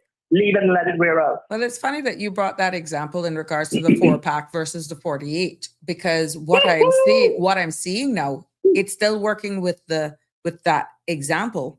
But what I saw today in the big block store is this, and maybe you can look at it the next time you go. Look at the price of the Tide and the Geen, and look at the price of the cheaper brand detergent. They're carrying the same price. There is there's no difference. You're trying to figure it out, right? That was what sparked the conversation. And there were were other people in the supermarket that recognized it as well. I will answer that question. There is the name brand, the Tide. I wouldn't touch those detergent. I look at them and I laugh, because if I turn them around and start reading the ingredients, you can't pronounce it. Oh no. I don't want anything with sodium sulfate in it that's going to scrub my skin and get into my pores and cause all kind of stuff. I don't touch none of those detergents. But why they're selling? Because if you see the Tide is, let's just say, $10 for the medium-sized little one, and they see it flying off the shelves, Miss Sabrina, and then you got something from the off-brand to the everyday essential washing detergent. And that used to be $2 less. But because that is outselling the Tide or the Geen, we're going to put it up to that price. Because that one is becoming more popular than what we have here, which is the name brand. And that's what's happening. It is supply and demand. That's the only reason I can say it. It's not because Foster's chooses to put it up. Because Foster's, of all the supermarkets, tries to keep, I know their prices low. They tell us that. That can be the only reason. Supply and demand. And if there's more demand for the off-brand, then the off-brand probably would get 3 lines of detergent versus the Geen, the 2 lines. But you can refill the Geen more and you will refill the off-brand even more. You see? But buying in bulk is the perfect thing. I can't use all of that stuff because I don't agree with the chemicals enough. I've found recently at Foster's, and it is expensive, but it works. And the first time I used it, I was shocked. I waited till the machine was finished and I smelled the clothes. And I was like, this just smells like, it don't smell like, it has no detergent smell to it. It's like no detergent smell at all. It is a natural smell, and it reminds me of checking into a hotel and going into the bathroom and pulling one of their towels and smelling it. Fresh. It's like it's clean. It's called Molly Suds, and it's just one little cup, and it's just white powder. It smells of a peppermint, and you put it into the washer and you put your clothes in. and the clothes come out smelling clean. Okay. I know some And people then, who, because of issues, and exactly as you're describing with the type of ingredients that are in some of them, they have, but this is those who can afford it, have invested yeah, in a high pressure with a hot water. And instead of mm-hmm, using all of those heavy detergents, they mm-hmm, just double the heat of their washing and mm-hmm, predominantly use like really extreme hot water on their clothes that breaks down the yeah, oils and the dirt and all that sort of stuff, mm-hmm, to the point where they don't necessarily need the fabric softener, because that in itself causes a buildup as well. And it's working for yeah, them. But what I'm saying, yeah, it's just like the upfront cost, for example, going into the solar panels, that sort of stuff, it payoffs at the yeah. end of the day. It's the To each cost. his own, there's a cost that's associated with it. And of course, propane is always better, because can you imagine if you were using an electrical water heater, Thank, how much that thank would throw you. up your Mm-hmm. utility Your bill. bill. But when you look at those things, people have to make these decisions. But Mm-hmm. like you say, the supply and demand. But then let's flip it around. With Oh, the cry that I'm hearing in more and more talking, saying we need to stop the growth. A lot of these people just really do an audit, see really who is here on work permits that genuinely yes, do not have no ma'am. work, and let them go. Thank What you. would be the flip side of doing that type of amnesty, doing that type of cleanup, when you have your favorite line of supermarkets that have done a forecasting saying that we're headed to 98,000, we're heading to 100,000 population. But Mm-hmm. then, hold on, if we do an audit and let's say 30, 50,000 people then just leaves by design or otherwise, do you not think that would make the cost of buying things even much more expensive? Because the demand is not there. Yeah. It most likely would. But you see where I'm going with that narrative. Yeah, So I understand it. we got to be careful. Yeah, it's a balance, and it's a very delicate balance because of where we are Now, in the circle right that now, we have to deal with. Because, like we say, everything has been kicked down the road, and I think Ms. Sandra said it very well this morning, and others are saying it too. I think the majority of Caymanians, I know I speak to the government directly and to the ministers when I say what I have to say, but I think I'm going to put this out there. I think the majority of Caymanians that voted and those that did not vote wanted some sort of change to happen. And I do believe the figures are there to say that people are genuinely, I think, happy or on a trajectory of being happy of what they see being done, even though things are not happening right away. Because everything can't happen right away. but even if it's happening, you're not going to see the impacts immediately either. Some of the impacts will not be felt for sometimes a year or 2 years. We heard what the 2003 mass status grants have. We're still in many cases now is still feeling the impacts of that. Some it'll take decades before you really see the impacts. Some we will never recover from. And no, we won't. So even though right now you may be happy with a lot of the changes that are happening, the impacts of them, if any, will not necessarily be felt immediately.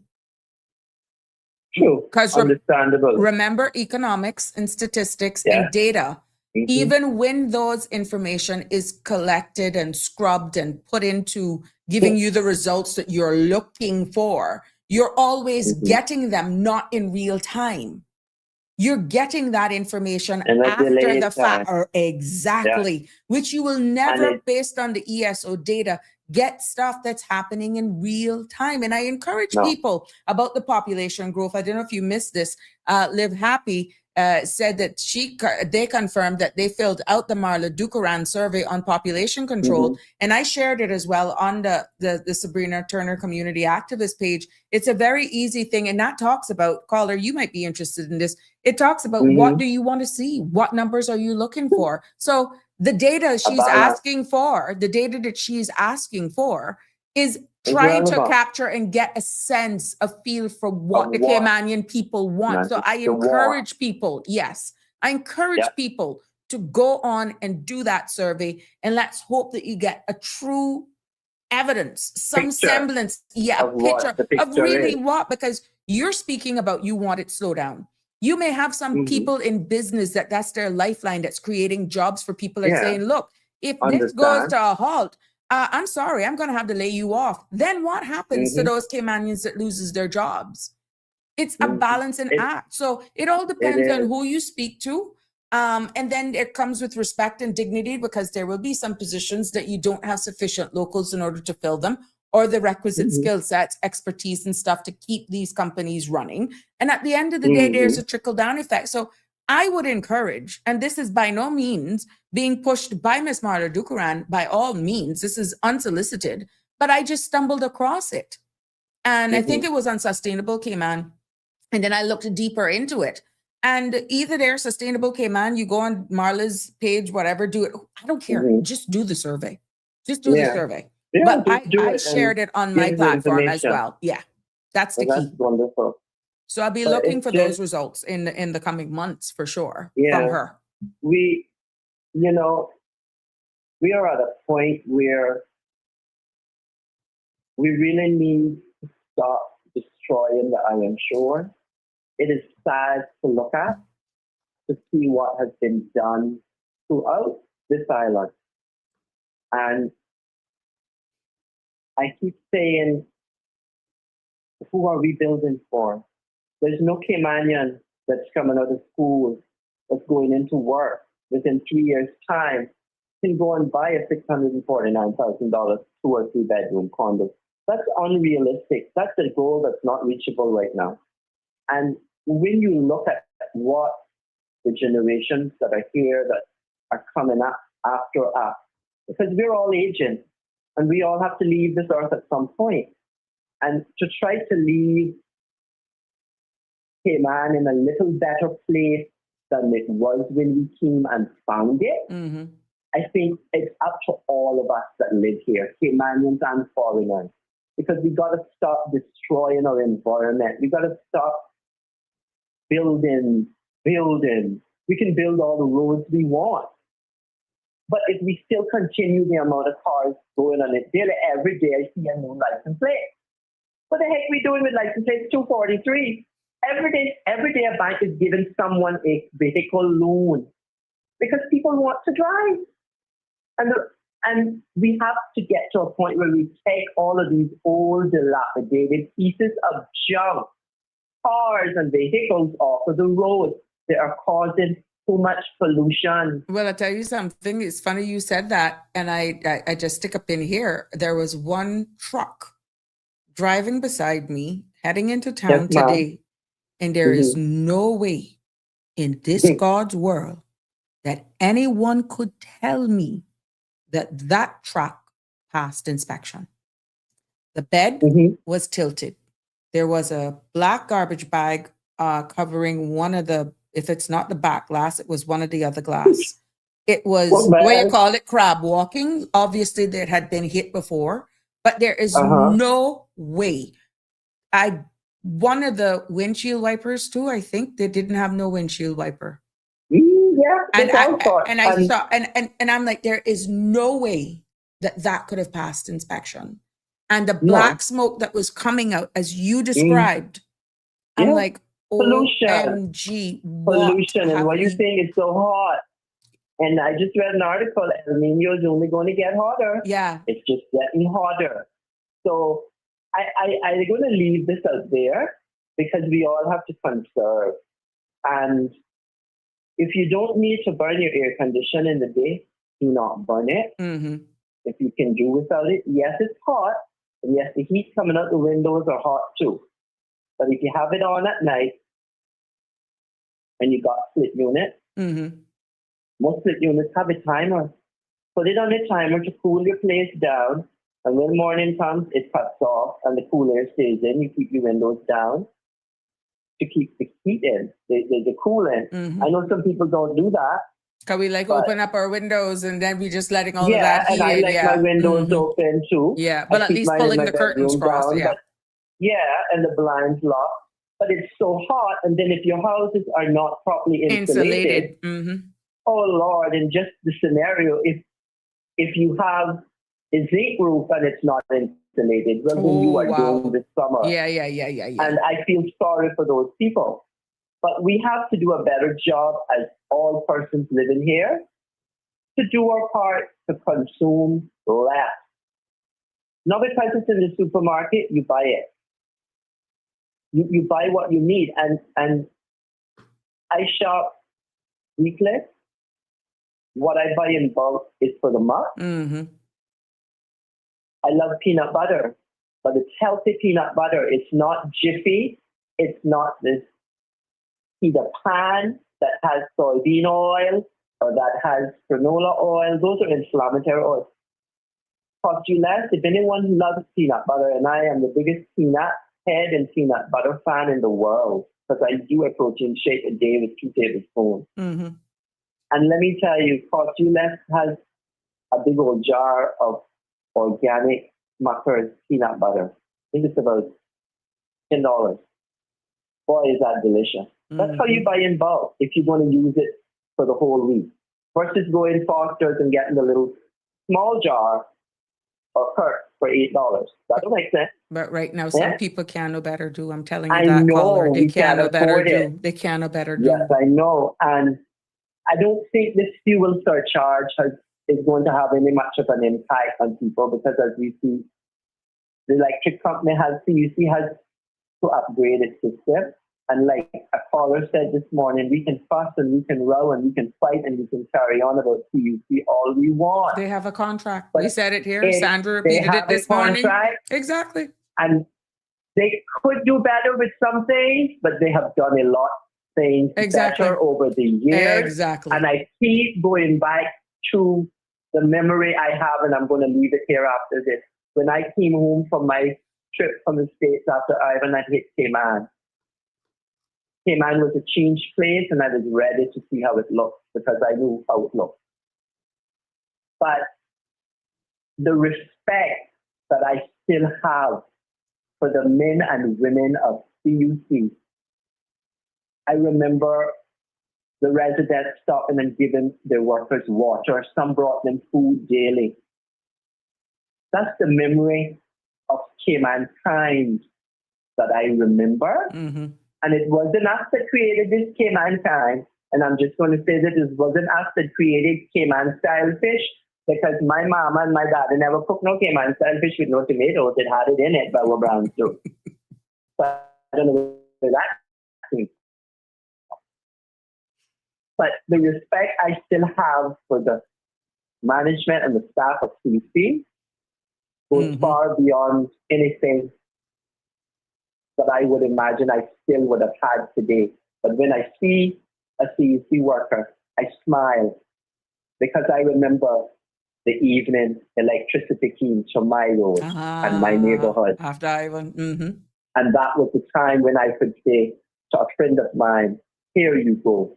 You can have the generator now. Aww. I leave you there, Mr. Sabrina. Thank you so much. Another day. That's right. Free Flow Friday. We need to voice our opinions now about development because we have to have a balanced plan. And I urge every Caymanian to go out and do your part to make Cayman a little bit better. And do your shopping in bulk and try to minimize your electricity where you can. Stop opening your fridge doors all the time. Stop opening your doors all the time if you keep your air conditioning unit on in the day. And drink lots of water because it is hot. Hydrate yourself, not with soda, but with natural water. And just stay safe. And please be careful on these roads because speed and alcohol do not mix, and the life you save might be your very own, or one of your children, or one of your family members or friends in your cars. So remember, everybody in a vehicle is a human being and a friend of someone. And a friend lost to drunk driving is a person lost forever Okay, thank that you. did not have to lose their life. Thank you, Leave Mr. us there. Payne, and God Take care. willing, tomorrow, Yes. you have a good one. Thank and you. God bless. Likewise. Thank you. There and we goodbye. go. Goodbye. We want to thank that caller for his usual contribution to the show. Let's get and we wrap up with these comments that came in while he was live. Andrew is saying strategic planning and control is critical. More business development and construction means more revenue within the economy, employment for Caymanians, people, and permit holders. Aliano weighs in, if the economy doesn't balance out the flow of capital like cash or skills can and create more, it's local to be prosperous. It's local to be prosperous. Andrew also is weighing in and another comment here. It says, we have every food franchise from the United States, Wendy's, Burger King, Pizza Hut, Domino's, Popeyes, and out of Canada, Tim Hortons. Do tourists come here to our islands to eat those foods from where they are trying to get away and have some island experience? Great question. Many times they don't want to. They want to see what's authentically island and Cayman. Live Happy N4J is weighing in and saying Cayman kindness should not just come from Caymanians. It should come from foreigners too, but it does not. We are draining ourselves of kindness and getting nothing in return. Live Happy further says that I post that up. They filled out the Marla Dukaran survey on population control. And if you're part of the CMR WhatsApp channel, you will see where it's posted there. So even if it's afterwards, you can go on and do it. Ms. Barbara G is also commenting saying, what I don't understand is why groceries are so expensive as companies are buying in bulk. There are thousands more people living here now than fewer years ago. Maybe they need to do better bulk buying and have sales on almost expired items. I'm sure there is a lot of food just dumped and written off. We in turn are paying for those waste as the new batch is of course higher priced. Aliano is commenting and saying technology isn't what is bought, it's brand recognition. It's status points, still using my Samsung. That's when we were talking about the phone. And Annie was weighing in that her husband does that. And Andrew is saying, have a 3-month amnesty for illegal. If we lose 3,000 to 4,000 people leave, yes, it will have some impacts on the economy. However, we have 3,000 young children just left school. Most of the people who will leave are those entry-level jobs that cannot afford to be here anyway. Balance to scale. It isn't easy. It isn't an easy choice, but something has to be done. And I don't think anybody can disagree with you there, Andrew. Live Happy N4J. I slightly disagree if those people leave. Just like how the supermarket adjusted for that population increase, then the supermarkets can also readjust. It's in management accounting. And Live Happy also said, we should not have people living here like sardines. It's not fair to us, and it's not clear. It's not clear to them. I'm thinking you mean fair to them. These new hotels should house their workers. Andrew's commenting, as fuel prices rise, so does the prices of goods and food. The cost of trucking, labor, etc. are adding up.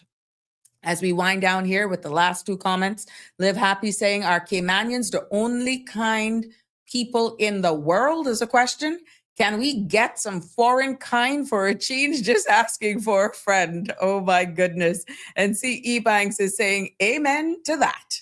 Now, ladies and gentlemen, for all of you who have stayed with me this evening, who are even going to join us after the fact, thank you. Thank you for your continued support. Thank you for your call-in, my caller. Thank you for your support and for your comments, commenting live on whatever platform you're streaming us live from. You are appreciated. You keep us going. You keep us ticking. And one of the questions or comments that last caller, the caller made was, what happens if all of the global markets, and of course, my little AI friend, I just put it in there and I typed it in.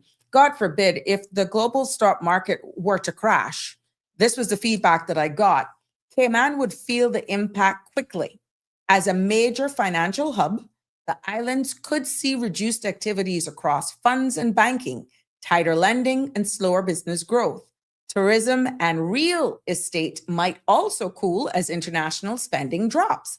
Now, government reserves and strong regulations would help cushion the blow, nevertheless, but residents could still face higher prices and economic uncertainty until global markets recover. Now, that brings me, yes, to the end of today's episode of Sabrina Speaks.